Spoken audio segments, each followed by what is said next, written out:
అన్నమయ్య 12వ తరం వారసులు తిరుమల క్షేత్రంలో నిత్య సంకీర్తన సేవా కార్యక్రమాల్ని 3 మార్లు చేస్తూ ఉంటారు. ఉదయం సుప్రభాత సేవలో గోవిందుడికి స్వామివారు సంకీర్తనలు పాడితేనే రోజు గోవిందుడు మేలుకుంటాడు తిరుమల క్షేత్రంలో. అంటే అన్నమయ్య ఉన్నప్పుడు అన్నమయ్య పాడితే స్వామివారు నిద్రలేసేవారు. నిత్య కళ్యాణంలో అన్నమయ్య కన్యాదానం చేస్తే కన్యాదానం చేసుకునేటువంటి వారు. ఏకాంత సేవలో అన్నమాచార్యుల వారు సంకీర్తనలు పాడితేనే ఆ లాలిపాటలకు నిద్రపోయేటువంటి వారు. మీకు అందరూ అన్నమయ్య సినిమా చూశారు, మీకు తెలుసు.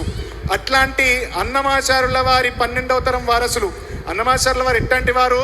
శ్రీనివాసుడి శ్రీనందకం అనేటువంటి ఖడ్గం యొక్క అంశమున జన్మించినటువంటి ఆచార్య పురుషులు.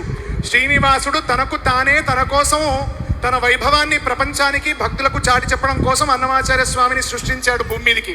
అట్లాంటి అన్నమాచార్య స్వామి వారి దివ్య వంశ పరంపరలో స్వామివారికి నిత్య సేవలు చేస్తున్నటువంటి ఆచార్యవరేణ్యులు తాళ్లపాక స్వామీజీ వారు. వారి పూర్తి పేరు తాళ్లపాక హరినారాయణాచార్యులు అనేది. కానీ ప్రపంచానికి తాళ్లపాక స్వామీజీ గాని వారు తెలుసు.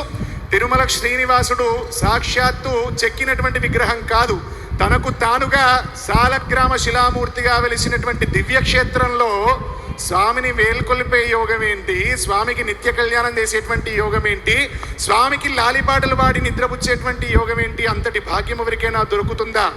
వంశపారంపర్య వారసులుగా వారున్నారు. వారి సంకీర్తన వారసులుగా మేము పనిచేయడానికి మాకు ఆచార్యుల వారు అన్నమాచార్యుల వారు అనుగ్రహించారు, శ్రీనివాసుడు అనుగ్రహించారు. ఈ ఆచార్యుల వారు అన్నమాచార్యుల వారికి ప్రతిరూపంగా ఉన్నటువంటి ఈ ఆచార్యుల వారు కూడా మనల్ని అనుగ్రహిస్తూ ఉన్నారు. జన్మ జన్మల సుకృత ఫలం లేకపోతే కానీ అన్నమాచార్య కీర్తన పాడలేము. అటువంటి సుకృతాన్ని ఆచార్యవరేణ్యుల అనుగ్రహంతో, వారి తాతగారైనటువంటి అన్నమాచార్యుల అనుగ్రహంతో, అన్నమాచార్యుల వారికి తాతగారు అని మేము భావిస్తాం వెంకటేశ్వర స్వామిని. అంటే తాతగారు, వారి తాతగారు, వారి తాతగారు అంటే మాకు వెంకటేశ్వర స్వామి కూడా తాతనే, అన్నమాచార్యుల వారు కూడా తాతనే. వీరు మటుకు స్వామి అని పిలుస్తాం, వీరు కూడా తాతగారితో సమానం, తండ్రి గారితో సమానం మాకు. అట్లాంటి వారిని, వారి ఆశీర్ అనుగ్రహాన్ని మనకందరికీ అందజేయాల్సిందిగా వారిని నేను కోరుతా ఉన్నా. సో స్వామి వారు మాట్లాడతారు, 2 నిమిషాలు ఓపిక పట్టండి. మీరు అందరూ ఒక్కసారికి ఇట్లా వస్తే మా శరవణ స్వామిని నేను కింద కూర్చోబెడతా, మీ దాకా వచ్చే అవకాశం ఉండదు. అప్పుడు కింది నుంచే దండం పెట్టుకొని అట్లనే పోవాల్సి వస్తుంది. కూర్చోవాలందరూ, కూర్చుంటేనే స్వామివారు మాట్లాడతారు. కూర్చోవాలి స్వామి, అక్కడే కూర్చోండి, పోయిన కిందికి దిగైనా కూర్చోండి. గోవిందా గట్టిగా ఎక్కడ వాళ్ళు అక్కడ కూర్చొని గట్టిగా చెప్పండి. ఏడుకొండలవాడ వెంకటరమణ గోవిందా, ఆపద మొక్కులవాడ నాథరక్షక గోవిందా, సంకీర్తన ప్రియ గోవిందా, అన్నమయ్య ప్రియ గోవిందా. అన్నమయ్య పరివారం కదండి మనం అందరం. అన్నమయ్య పరివార ప్రియ గోవిందా. ఆచార్యుల వారు అనుగ్రహ భాషణ చేయాల్సిందిగా ప్రార్థన. ఓం నమో వెంకటేశాయ. సద్గురు అన్నమాచార్య పరంపరాయ నమః.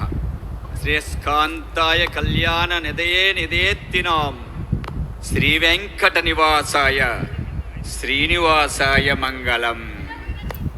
మనమందరం భగవద్బంధువులం, అవునా కాదా? మీరు ఒక సినిమా చూస్తారు, ఒక 3 గంటల సేపు. ఆ సినిమా మనకు ఒక సంతోషాన్ని ఇస్తుంది. తిరుమల క్షేత్రంలో మనం ఒక ఇల్లు కట్టుకుంటే ఒక పేరు పెట్టుకుంటాం. వెంకటేశ్వర స్వామి కూడా తిరుమల క్షేత్రంలో ఒక ఇల్లు కట్టుకొని దానికి ఆనంద నిలయం అని పేరు పెట్టుకున్నాడు. అటువంటి ఆనందాన్ని మీరు ఈరోజు ఇక్కడ అటువంటి ఆనందాన్ని భగవంతుడికి చూపించాడు. ఎందుకరా అంటే సంతోషం కొంతసేపే ఉంటుంది, ఆనందం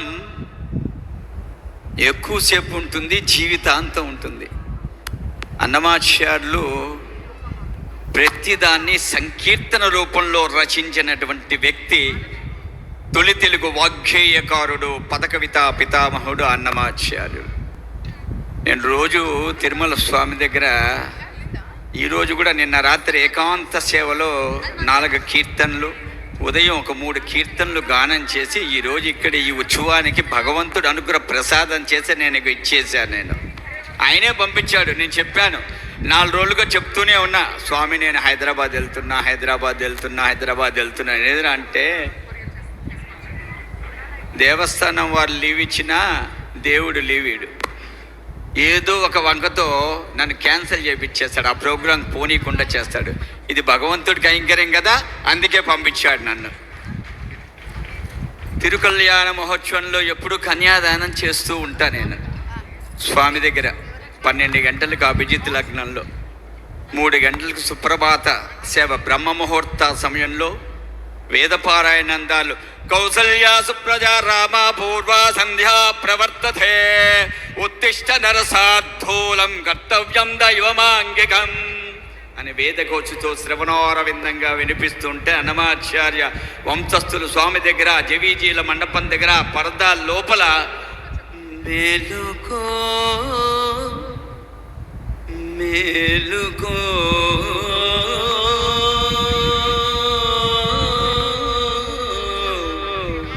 మేలుకో మేలుకో శృంగార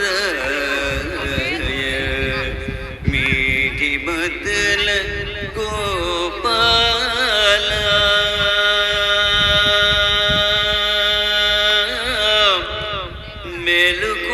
మెలుకోవే మా పాలే మెర్చిన నిధానమా మెలుకో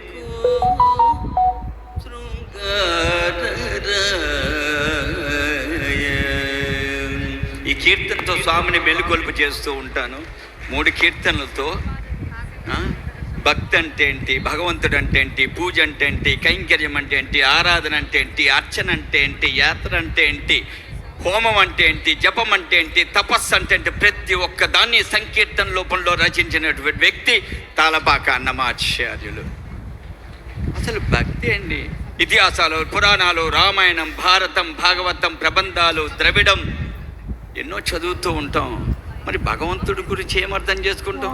ఎదిరింటోళ్ళని, పక్కింటోళ్ళని, సినిమా యాక్టర్ని, వాళ్ళ వీళ్ళని అర్థం చేసుకోవడం కాదు, భగవంతుని అర్థం చేసుకోవాలి. అటువంటి ఆచార్య తత్వంలో అన్నమాచార్యులు సంకీర్తనలు రచించినారంటే ఆధ్యాత్మిక శృంగారమో, వైరాగ్యమో, జ్ఞానమో, మోక్షమని ఇన్ని రకాలుగా రచించినటువంటి వ్యక్తి అన్నమాచార్యులు. వారి భావ తాత్పర్య రహస్య నిగుడు అర్థాలుగాన మనం అర్థం చేసుకుంటే, అరే వెంకటేశ్వర స్వామి ఎదురింటాడా కాదు, పక్కింటాడా కాదు, మా ఇంటి వాడే అన్న విధంగా ఉంటుంది అన్నమాచార్య సంకీర్తన భావాలు. అటువంటి సంకీర్తనలు వినాలి, భావాలను అర్థం చేసుకోవాలి. ఈరోజు సమయం లేదు, ఇప్పటికే అందరికీ పాపం ఆకలి వేస్తూ ఉంటుంది. ఇంకొంతసేపు ఎక్కువగా మాట్లాడితే నన్ను కూడా కొట్టేపోతారు. కానీ ఏకాంత సేవలో నేను పాడే కీర్తనలు ఒక చరణం వినిపిస్తాను.